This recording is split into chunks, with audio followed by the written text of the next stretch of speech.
Hi, it's Robbin McManne here. I'm the host of Parenting Our Future.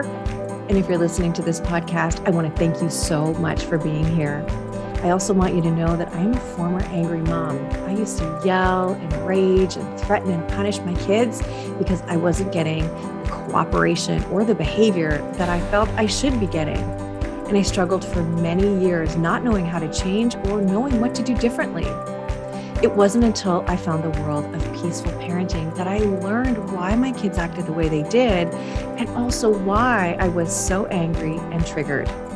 I was able to heal my anger and leave my triggers behind so that I could focus on being the calm and confident parent I always expected myself to be. I can tell you that feeling connected to your kids is the best feeling in the world. My two boys are teenagers now, and we have a strong relationship that is rooted in deep connection. And where there is connection, there's cooperation. Parenting is the most important job we do, but it's the hardest job we do. And we do it without understanding the fundamentals of the way our kids grow and develop. And we do it without knowing the way their brains work or what their behavior is actually really telling us. So it's no wonder it's so hard. And it's okay to ask for help. It's okay to say, this is harder than I thought it would be. And that's where I come in. I can help you and I can support you so that you can have the cooperation and enjoy being a parent. You can book a free call with me on my website, parentingforconnection.com. And if you want to download my free guide, How to Turn a No into Cooperation, go to triggerfreeparents.com. I really hope you enjoy the show. Thanks for listening. Hey, everybody. It's Robbin McManne here. Welcome back to Parenting Our Future. And as always, I bring you some amazing guests. And today is no exception. Today, I have Florence Ann Romano, and she is a village and childcare advocate, author, and philanthropist who has always had a special place in her heart for children. I love that. Romano has worked as a nanny for over 15 years and believes that the key to a family's success lies in focusing on what she calls the trifecta: parent, child, and caretaker working in unison towards common family goals. So Florence Ann is also the co-host of the podcast, Finger Painting the Future. Oh, I love that so much. And her YouTube series, Windy City Nanny, which she sheds light on a variety of childcare challenges that we see across the country. Her children's book, Nanny and Me, prepares children for the transitioning from being cared for solely by their parents to having a nanny in their home. So welcome, Florence Ann. Thanks so much for being here. Thank you for that lovely introduction. I'm happy to be here. So happy. That's great.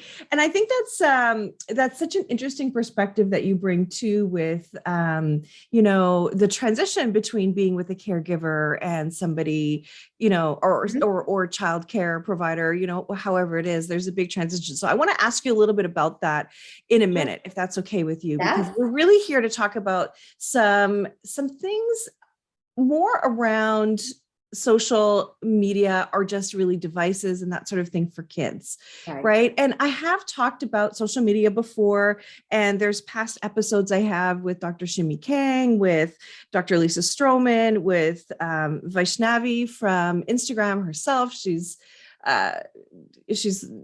so we've talked about that a lot before. And so one of the things that I want to talk to you about is, a lot of us are seeing, and again, there's no judgment from me. It's more of a curiosity. I see a lot of kiddos in strollers with a phone. Or if they're fussing, they get a phone right away. Again, I don't want to judge it because I would have probably done it too. And so, how early do we want to give our kids these devices? Well, I think it's two buckets. It's the idea of giving our kids devices to keep them occupied when they're young versus when we're introducing them to social media and they have a social media account. They have an Instagram or a Snapchat or Facebook or things like that. I always laugh because I'm 36. So I straddled the analog and digital world. I always tell people, younger kids, I used to have to go to the library to check out a book to write a research paper. That's and they're like, oh my gosh, you're totally ancient.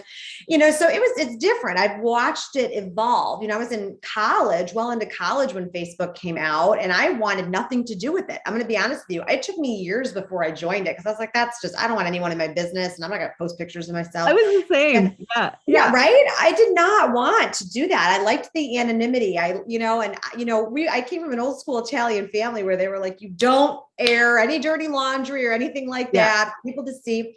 So, I'd like to, I guess, address this in a different way. So there's the bucket of how young is too young to be introducing kids to the screen. There's lots of different schools of thought in terms of the emotional growth and how it's stunted by introducing the iPad or any sort of media in that way too early. But I also understand that parents and caretakers and nannies, that they need to be able to rely on technology for educational purposes too. I mean, our kids go to school now and have laptops and they need it in order to actually, provide the schooling that they need.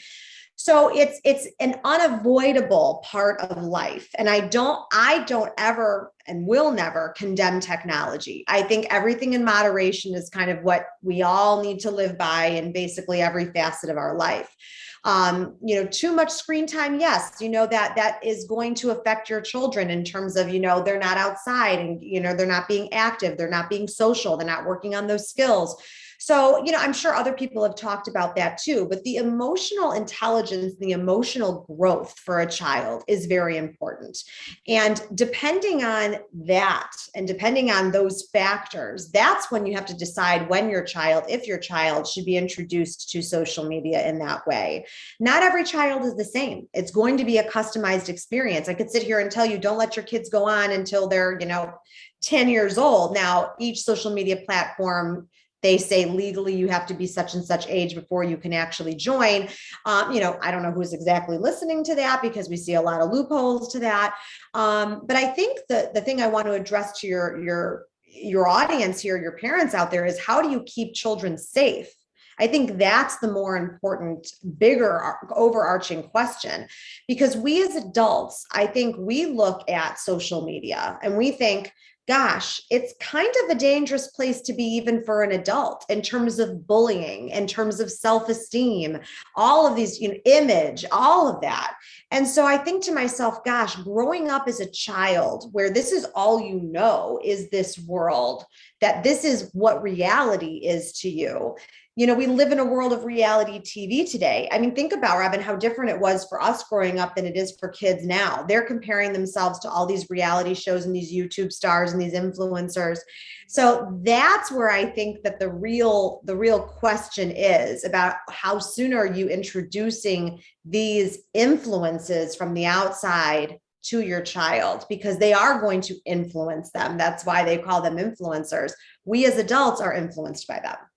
Yeah. So, okay. So you said a lot there, and so I want to break it down a little bit because, when it comes to giving your child the device in the stroller, I think that's the gateway, right? Because oftentimes what we're doing is we're giving them a video on YouTube, and then the next one comes, the next one comes, the next one comes, right? Like, I saw a lot of Baby Shark happening on phones, right? A baby shark, yes. A baby shark, as cute as it was, right?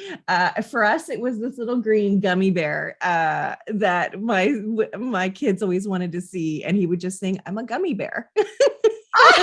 I'm a gummy bear. Anyway, it's really cute. It was quite catchy. I have this adorable video of my son saying "one more time" because he wanted to see it one more time. Yeah, really, really sweet. So, look, what I heard you say, and I agree with you. And I think that we're all at that point. We all accept that that's the way of the world, right? That we are going to be using our devices, not just for gaming, not just for social, not just for mind numbing scrolling. We're using it to interact with our classmates. We're talking to teachers, through Teams, or Zoom calls, or what have you. We're keeping track of homework on our phones, right? So we've gone a little paperless, and so therefore the phone is even more valuable. The device is even more valuable because it holds a lot more stuff. But what happens, of course, is that there is this blurred line between like, oh, I'm just doing this and I'm here. And it's really easy to get distracted by the alerts that come up. The new video from your favorite, influencer, or in my house, it's gamer, because we have 2 teen boys, and then they want merch. And so it is a big issue for sure. Right. And so, that's why I asked the question, how soon. I tell parents to keep it away from kids for as long as humanly possible, until they absolutely need it. I don't think that we need it. Like, look, your kids are going to be fine with a little toy that squeaks and crinkles and whatever, if they've never seen the phone before. But I also think we need to model not always having our phones around our kids too, right? Because they're going to do what we do, not necessarily what we say, right? So we've got to be really aware of that too. So that's sort of where I wanted to start. But then beyond that is really, okay, like you said, when Facebook first came out, somebody described it to me as, oh yeah, you can like see where your high school friends or high school people are. Cause that's all it was just for high school. I'm like, I couldn't care less about the people in high school. Except for the fact that I like to brag that I went to high school with Ryan Reynolds. So I just that's pretty awesome. That's really cool, right? Yeah, it's really, really cool. Yeah. He's 1 year younger than me. 1 year younger than me. Pretty awesome. Yeah. I would tell people that too. Yeah. I literally have my yearbook out, like ready to go anytime somebody wants me to prove. Oh, you're too funny. Oh my gosh. I love that. Oh my gosh. Yeah. It's the little things. The little things? Yeah, absolutely. That's a big little thing though. I love it. Yeah. So, but here's the reality, right? And we know this, and we're hearing about this, that the odds are stacked against parents when it comes to online, right? We know this with the whistleblower from Facebook, that they are, endorsing, preferring, raising the algorithm to encourage hate and, negative outcomes and that sort of thing. And that's really real. And that is affecting people's mental health, the youth mental health, and it makes their world, as big as it is, so small too. Right. And so,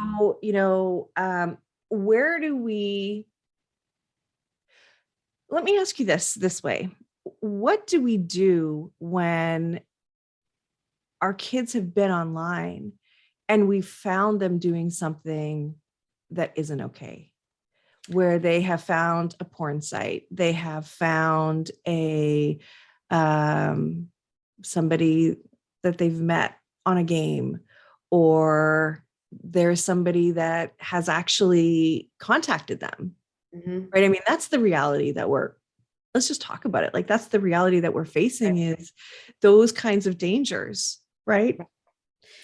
I feel that in order to prepare for that moment, that something like that can happen. Yes, of course, you can put things together where your Wi-Fi goes off at a certain time and they can't be on it past a certain time, or they don't sleep with their phones or their laptops or anything in their room. You take them at night. You can do all of these different things to keep them away from as much danger as you can. But like you're describing, sometimes it finds them.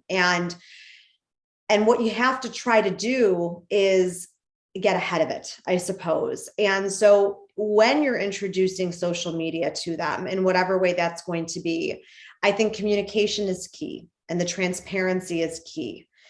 You yourself as a parent may not know all the dangers that are attached to each of these social media platforms. So you have to do some research about what each of these platforms entails and what are the safety features for parental controls, what are the possible dangers that you could be letting into your child's world. So that research needs to happen. I also think that research can happen in tandem with your child, letting them be a part of exploring what these different apps are. Not that you want to scare your kid, but kind of a little bit about what's really out there. And because I guess the point is, if they do come across something that is inappropriate, and you find out whether it's through the parental controls you have, or they come to you and say that they've found something that has made them uncomfortable or something feels wrong, that you can be that person that they would come to talk about something that seems dangerous. And I know that sounds like a perfect world where your kid would feel like they could come to you, but that work with your child and that relationship, and you have teenagers, Robbin, that starts from the sandbox, that your kids feel comfortable talking to you. You know, if all of a sudden that trust starts to go away as they get older, it's really hard to get that back. It's hard to become their safe place again. So if you are that to them when they're younger, not necessarily their friend, but they are someone that they know, you are someone that will keep them safe, that they know that you are going to protect them. You know that they look to you for that advice. I think that's your best bet when trying to navigate this, is can you be a place your children will go? Right. And look, okay. So I like what you said. Absolutely. You've got to be that for your child. Mm-hmm. And it starts in the sandbox. I love it. I love that. That's so true. And it absolutely does. So what I know for sure, and, you know, my company is called Parenting for Connection. The podcast is Parenting Our Future, but Parenting for Connection is everything, right? Mm-hmm. The connection that you have allows you to have cooperation. It also allows you to have a relationship with your child where they will want to come to you and talk to you, because they know that they aren't going to be shut down or brushed aside or made fun of or punished, right? You are just there to say, okay, mistakes happen. We all make mistakes. And how are we going to work this out together? Because that is scary for your child. And that is an act of courage to come to your parents and say, I'm scared and I think I screwed up and I need help. Right. Yeah. So I think that's really important. Right. And you're right. Parents do have to put some work into this. And so one of the things that I talk about too is, look, if you're going to give your child a device, first and foremost, you wait until you know your child is ready. And when I say device, to me, I'm really saying the device will come with, you know, those apps, right? But I think we need to be really specific, right? So if you have this device, you will get only access to X, Y, and Z. You have to come to me and ask. And so we have the family sharing plan with Apple. And anytime my kids want a new app, they have to ask our permission for it.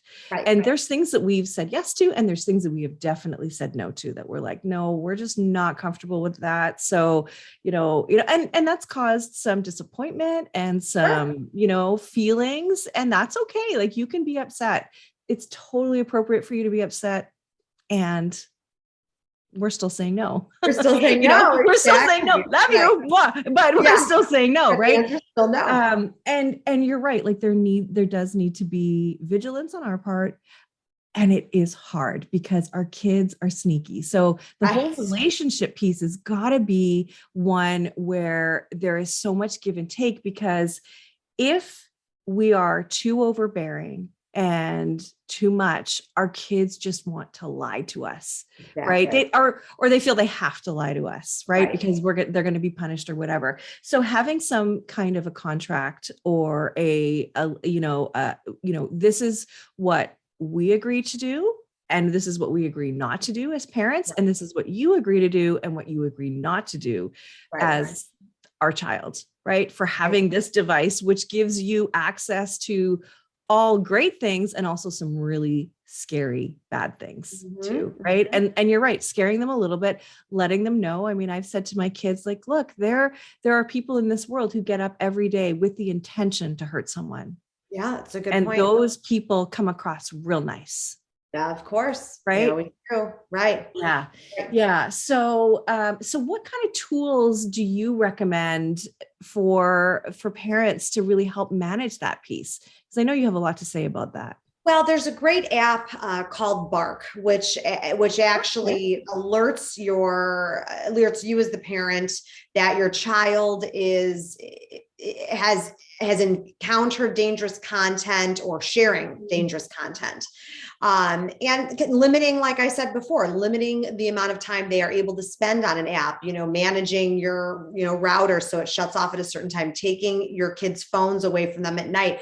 My friends' parents did that through high school with their kids. They were not able to have their phones, anything in their room when they went to sleep at night. And, of course, they were very unhappy about that for a very long time, but it did save probably a good deal of trouble, for those kids at that point. So it's the idea of researching what each app's parental controls entail and how you can, implement those yourself, but also explaining, and you touched on this too, I want to take it a step further, that when children get a device or they get access to the device and then the wonderful things that come with it, that it's a privilege. It is a privilege that they get to do this. It is not a right, and it will be taken away. And if it is, misused. But then let's also look at ourselves. We live in this world today where it's very divisive. We swing on this pendulum, very severely. Living in the middle and kind of that gray area, I feel like we don't do so well anymore. We're either all the way over here or all the way over here. And the agree to disagree thing, oh, forget about it. I haven't seen someone able to do that in a really long time. But the point of me illustrating all of these things is because I feel like we are going to ask our children to do a lot of things that we don't do ourselves. And like you said before, we have to be the role models for it. And one story I want to mention is my friend was telling me that her son was starting to exhibit kind of this like strange behavior, like lashing out a lot more than he usually did. And one of the questions I asked her was, well, what's going on at home? And she's like, nothing really out of the ordinary. I said, well, what about your behavior or your husband's behavior or whatever's going on there? And it turns out that at that time, it was the general election here in the States. And there was a lot of anger about a lot of things. And the parents, whenever the news was on, would get into fights about things or be shouting at the TV, using a lot of really mean language.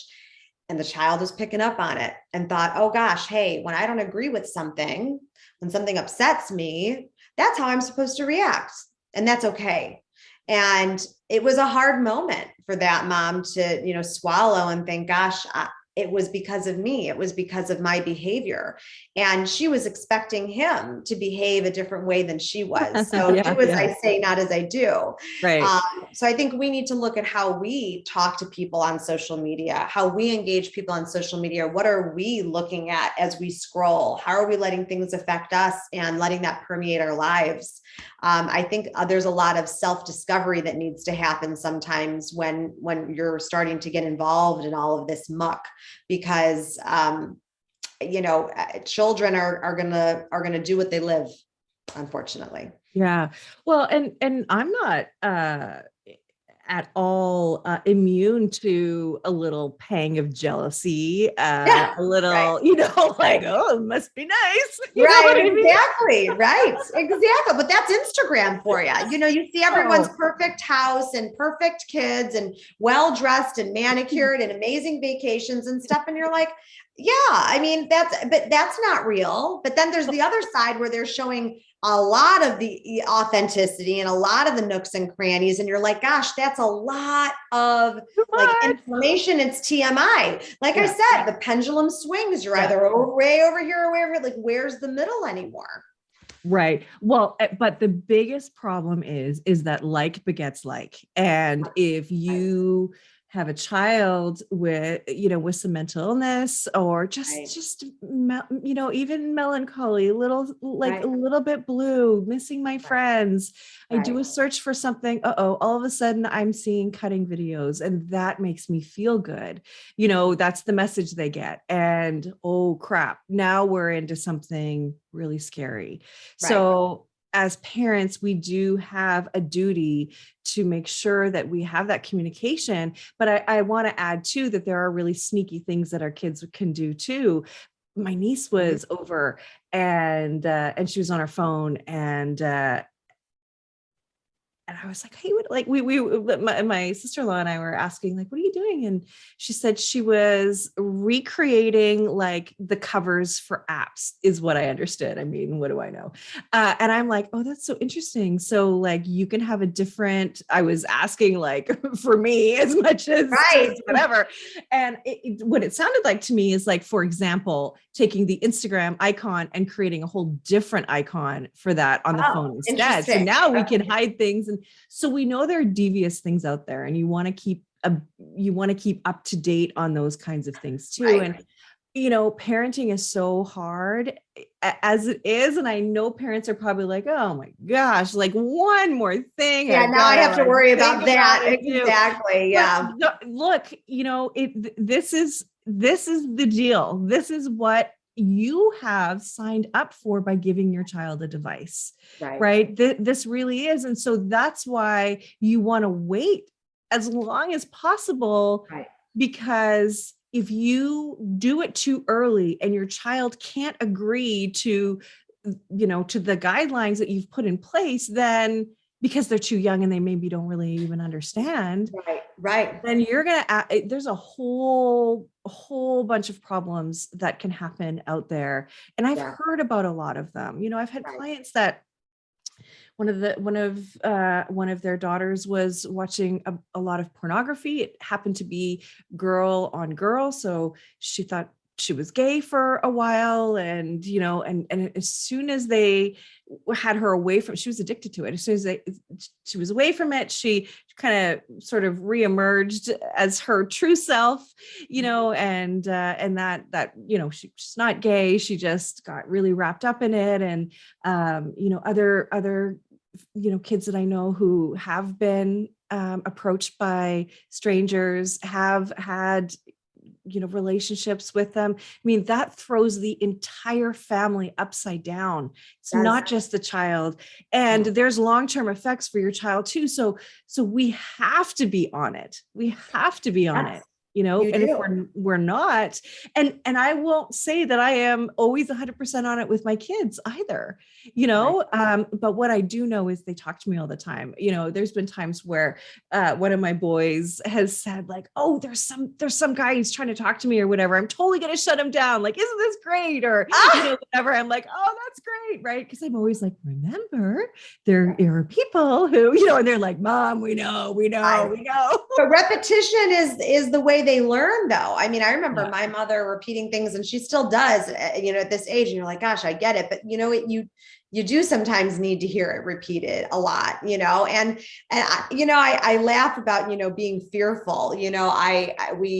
My dad, one of my dad's sisters had a lot of issues growing up. And when we were growing up, they always would say to us, now look at your aunt and all the things, the life that she chose, the choices she made is why she ended up, here.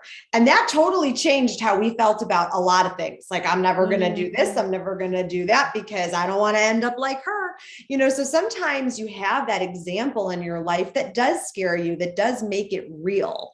And I think maybe that's a part of it too, is we can talk about these dangers and it's really ambivalent. It's kind of this like, nebulous thing. But when it becomes real and it's in front of you and it's tangible, then it affects you differently. All of a sudden you get scared, or that fear is different and resides in you differently, makes you react differently. So it's about, I think, making it as real as possible to your children and explaining it in as much specificity as you can, I suppose. Yeah. And, being open and honest with your kids is everything, right? The connection, the communication is everything. And what you have given us, right? And so it isn't just us as mom and dad, right? We do really need a village of people to have on our corner. And that gives kids and the rest of us too, even, a sense of belonging, right? A sense of safety, even beyond our own family. And so you have this beautiful, I can't even, I love it so much. It's just like a one pager, but it's really nicely laid out. So you could post it up on your fridge, for example, right? And it's the village building chart. So you have this for us. Thank you so much for Oh, in you're the parent welcome. toolbox. It Yes. is your item that you're giving our members. And so it starts out by saying the next time we're at blank, we'll talk to blank and blank about being part of our emotional support system. Awesome. It's about, taking that step. We always hear that phrase, it takes a village to raise a child. Well, I agree with that. Absolutely. But I also think cutting that sentence in half is important. It takes a village. And it's not just for children. Everybody deserves a community. Everybody deserves a village, whether or not you have children. Yeah. And putting yourself out there to build that village or to find the people to be in yours or for you to be a part of can be difficult. Not everybody is extremely animated and, wants to get out there and super personable. There are definitely people that does not come naturally to. So this document is supposed to help people figure out how to put themselves out there in a way that is taking a positive step for them and a positive step to building that community. And it puts it all out there so everybody sees, right? So I want to go through it here because the next section is blank and blank are both options for when we need a sitter for the last minute. You get a little date night there. But what's great about that is that the kids know that they can maybe have an opinion about that. They can say, oh, actually I like her or him instead of that person. Right. Yep. And then you go on to the middle section that says, we'll reach out to blank and blank about being our family's contacts if there's ever an emergency. Mm-hmm. We'll establish these contacts with our children and supply them to anyone else who may take part in their childcare, which is so great, right? Because you don't want to not tell the nanny or the childcare if something happens, right? Right. And then we'll ask these teens if they're interested in volunteering as mother and father's helper. And then the last section is it's a grid, are groups online or in real life that we can confide in, vent to, or share our lives with. Well, thank you for reading it all. Gosh, it's like almost like I was listening to it for the first time all over again, listening to you. You're like, oh, I'm so impressed. I was, oh gosh, no, my God. It's just like, guys, it made me start thinking about things in my own life. But yes, it's about categorizing it, and making sure that you realize that there's different groups of people within your village that you count on for different reasons. Not everybody's going to play the same role, and casting those people in your life, that takes time, and that takes putting yourself out there, and also realizing that you have to figure out what's important to you and what do you need, but then also being a good neighbor and being a good friend and figuring out what does someone else need and how can I be the answer to that question too. Right. Well, and let's be honest, if there's an emergency, the last thing that you want to do is think about, oh, who can take care of the little one while I take the older one to the hospital? It's being prepared, right? It's being prepared. So it takes one thing off your plate at least, or a few things off your plate. So you feel like those things are ready to go when needed. Yeah. And this is an activity it's an activity that I've seen kids do in elementary school, which is great. And so this is a great way to sort of to go deeper with this. And I remember, I have to share, I remember my oldest niece, she did this and she asked me to be her trusted adult. Oh, how sweet is that? Oh my gosh, that would have just choked me up completely. I love that. I want to cry even when I think about it now, but I don't want to cry. No, but what that says about what she thinks about you and the person the energy you give off and the love you give and how she feels when she's around you. Children are so good at reading energy and reading the room and feelings. I think that we sometimes, as we get older, we start to edit ourselves and kind of censor that out. And it's so nice that your niece, followed her heart in that way. How much validation that must give you. Yeah. She's an adult now, but I still have it. I would too. I'd hold on to that forever. No reason not to. Thank you for sharing that. That's so sweet. It was really, really sweet. So I love all that stuff and so, really what my message is that it's beautiful to do this for your family. It's also feels really good to be asked. So don't be afraid to ask these That's people. a good They point. want to be asked, right? That's Like, a very good you point. trust us, you love us, you know? Yep. Yeah. Yep. And some people are there because they're the right people. Some people are there just because they're close and they're good people, right? So you pick different people for different reasons.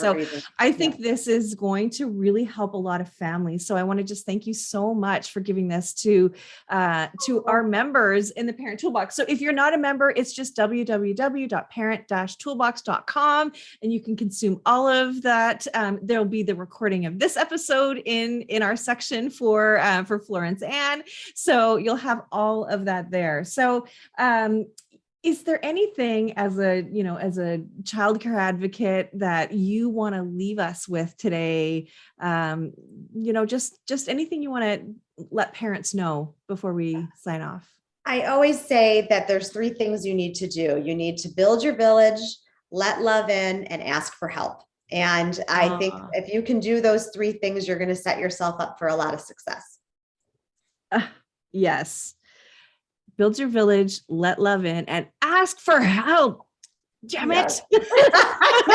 Ask for help. We should have had a whole episode on just asking for help. Oh my gosh, isn't that true? Yeah, no, there's no weakness in that. That shows so much strength, so much character. There is no weakness in that at all. And you know what? When you ask for help, you also bless the other person because people like to be asked. Absolutely. So let's not forget that. Sure do. Amen to that. I love that. Yeah. Well, thank you so much for being here. Thank you for this great conversation. I hope parents feel really good about that. And tell us where people can find you. You go to florenceann.com and you can go visit me on Instagram, Florence Ann, and I answer every DM. Anything you might need, please think of me as your virtual village. I'm here to listen. Oh, I love that. And so don't forget, she's the co-host of Finger Painting the Future and then her YouTube series, Windy City Nannies. So they can find you there as well. Thank you so much. Robbin. All right, so much fun. Thank you. Bye.